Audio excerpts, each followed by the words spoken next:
నర్సరావుపేటలో అండర్-16 kabaddi association ఆధ్వర్యంలో మరియు November 3వ తేదీన అండర్-19 ఎస్జీఎఫ్ ఆధ్వర్యంలో నిర్వహించిన హ్యాండ్బాల్ జిల్లా సెలక్షన్లో వాగ్దేవి జూనియర్ కళాశాల విద్యార్థులు మొత్తం 5 మంది ప్రాతినిధ్యం వహించగా అందులో ఒకరు సబ్ జూనియర్ కబడ్డీకి మరియు ముగ్గురు హ్యాండ్బాల్ స్టేట్ టీంకి సెలెక్ట్ అయ్యారని కళాశాల ప్రిన్సిపల్ ఓగురి నాగేశ్వరరావు తెలిపారు.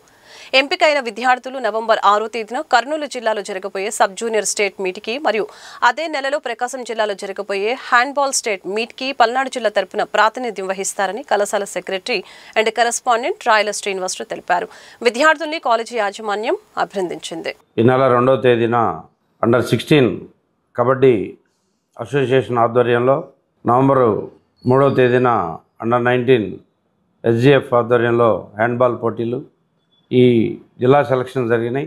ఈ సెలక్షన్స్లో మా వాగ్దేవి జూనియర్ కాలేజీ విద్యార్థులు 5గురు పార్టిసిపేట్ చేయగా అందులో ఒక కబడ్డీ సబ్ జూనియర్ స్టేట్ జట్టుకి ఒకళ్ళు సెలెక్ట్ అయ్యారు.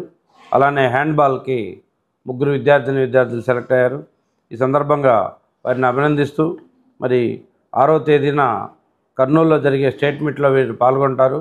అక్కడ కూడా మంచి ప్రతిభ కనబరిచి విజయం చేకూరుస్తారన్న ఆశాభావం వ్యక్తం చేస్తూ ఈ సందర్భంగా విద్యార్థులని ప్రత్యేకంగా వారిని అభినందిస్తూ అండర్-19 విభాగం, అండర్-16 విభాగంలో కబడ్డీలో గమనించినట్టయితే ఒక విద్యార్థి నక్క అనిల్ కుమార్, అదేవిధంగా హ్యాండ్బాల్లో మారిశెట్టి అశ్విని, కోనంకి మణికంఠ, మోడావత్ దుర్గా ప్రసాద్ నాయక్ అనేవాళ్ళు హ్యాండ్బాల్లో కూడా విజయం సాధించడం జరిగింది.